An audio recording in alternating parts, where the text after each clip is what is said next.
শুভ সন্ধ্যা sir, আমার নাম সিমি। আমার প্রশ্ন, ইসলামে কেন নারীদেরকে তাদের স্বামীকে তালাক দেওয়ার অনুমতি দেয়া হয়নি? বোন প্রশ্ন করলেন যে কেন নারীদেরকে স্বামীকে তালাকের অনুমতি দেওয়া হয়নি। তালাক প্রসঙ্গে বলতে গেলে বোন বিস্তৃতভাবে আপনি তালাককে 5 ক্যাটাগরিতে ভাগ করতে পারেন। একটা হচ্ছে স্বামী এবং স্ত্রীর পারস্পরিক সম্মতিতে, এটা প্রথম ক্যাটাগরি। দ্বিতীয় ক্যাটাগরি স্বামীর ইচ্ছায় একতরফা ভাবে। তৃতীয় ক্যাটাগরি যদি নিকাহনামায় উল্লেখ করা হয়ে থাকে, একজন নারী যখন একজন পুরুষকে বিয়ে করেন তখন যদি তিনি চুক্তির মধ্যে এটা উল্লেখ করেন। কোরআনে কর্তৃত্ব পুরুষকে কেন দেওয়া হয়েছে এ ব্যাপারে আমি পরে আলোচনা করব। তবে নিকাহনামায় যেহেতু বিয়ে হচ্ছে একটা বৈবাহিক চুক্তি, একজন নারী যে কোনো শর্ত জুড়ে দিতে পারেন, এ ব্যাপারে নিষেধ নেই কোরআনে।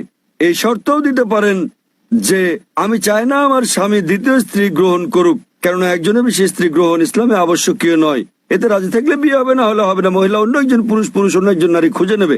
নারী এই শর্ত দিতে পারেন যে যতদিন আমি জীবিত আছি ততদিন তুমি দ্বিতীয় স্ত্রী গ্রহণ করো, আমি চাই না সেটা। কিন্তু আপনি কোরআন পরিপন্থী কোনো শর্ত দিতে পারবেন না। আপনি এমন শর্ত দিতে পারবেন না যে আমি চাই না তুমি নামাজ আদায় করো, কারণ নামাজ আদায় করাটা হচ্ছে অবশ্যই কর্তব্য। আপনি এমন শর্ত দিতে পারেন না যে ঐচ্ছিক। অনুরূপ ভাবে নারী এমন শর্ত দিতে পারেন যে আমার একতরফা তালাক দেওয়ার এখতিয়ার থাকবে। একে বলে তালাকে তাবীজ অথবা ইসমা। তৃতীয় ক্যাটাগরি। চতুর্থ ক্যাটাগরি হচ্ছে তিনি শর্তের মধ্যে উল্লেখ করেন নাই, কিন্তু এখন তিনি তালাক চান। এক্ষেত্রে তিনি স্বামীকে তালাকের জন্য অনুরোধ করতে পারেন, আমি তোমার সঙ্গে থাকতে চাই না। স্বামীর কাছে তালাকের অনুরোধ জানালে একে বলে খুলা। এবং পঞ্চম ক্যাটাগরি, যদি স্বামী রাজি না হয়, স্বামী তার সঙ্গে দুর্ব্যবহার করে, সেক্ষেত্রে তিনি কাজীর কাছে যেতে পারেন, বিচারকের কাছে যেতে পারেন এবং তিনি নিকাহে ফাস্ক বা বিবাহ বাতিল করতে পারেন। স্বামী খারাপ ব্যবহার করলে, স্ত্রীর অধিকার না দিলে তিনি বিচারকের কাছে যেতে পারবেন, বিবাহ বাতিল করতে পারবেন। তাহলে একজন মহিলাও তালাক দিতে পারেন। তবে স্বাভাবিক পরিস্থিতিতে পুরুষদেরই এই ক্ষমতা দেওয়া হয়েছে। কেন? কারণ বিয়ের সময় যে ব্যক্তি ক্ষতিগ্রস্ত হয় তিনি পুরুষ, নারী নন। নারী লাভবান। যদি আপনি আমার কথা শুনে থাকেন, গত শনিবারে ইসলামে নারীর অধিকার, অধীনতা না সুরক্ষা এই ব্যাপারে আমি সেখানে বলেছি যে বিয়ের সময় নারীদের প্রাপ্তিযোগ ঘটে। কোরআনে বলা হয়েছে সূরা নিসা অধ্যায় 4 আয়াত নম্বর 4 যে নারীদেরকে দিয়ে দাও বিবাহের সময় বৈবাহিক পুরস্কার, মোহর। বিয়ের সময় স্বামী স্ত্রীকে দিয়ে থাকে নির্দিষ্ট পরিমাণ অর্থ মোহর। মোহর যে কোনো পরিমাণ হতে পারে।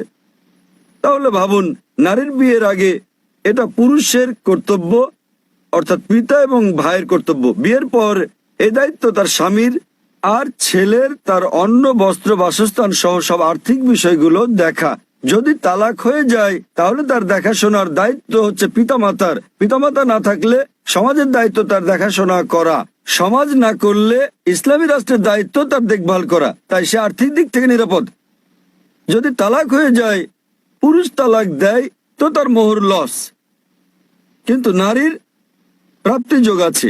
এখন তার বিয়ের সম্ভাবনা রয়েছে, আবার বিয়ে করলে সে নতুন মোহর পায়। আর পুরুষ যদি আরেকজন নারীকে বিয়ে করতে যায়, নতুন করে মোহর দিতে হবে। যদি পুরুষ কর্তৃক নারীকে দেওয়া হয় তাহলে বিয়ের পর সে তালাক দিয়ে অর্থ উপার্জন করতে থাকবে, তাতে ক্ষতিগ্রস্ত কে? পুরুষ।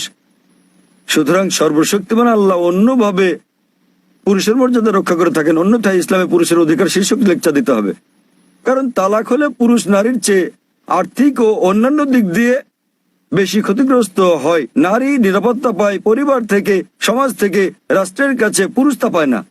তাই এইসব কারণে আল্লাহ সর্বশক্তিমান ঈশ্বর পুরুষকে নিরাপত্তা দিয়েছেন। তথাপিও নারী চাইলে বৈবাহিক চুক্তিতে উল্লেখ করলে সে নিজেও তালাক দিতে পারবে, অথবা সে তালাক দেওয়ার জন্য স্বামীকে অনুরোধ করতে পারে, যাকে বলে খুলা। অথবা স্বামী খারাপ ব্যবহার করলে বিচারকের কাছে যেতে পারে এবং বিবাহ বাতিল করে দিতে পারে, যাকে বলে নিকাহে ফাস্ক। আশা করি উত্তরটা পেয়েছি। জি, আপনাকে ধন্যবাদ।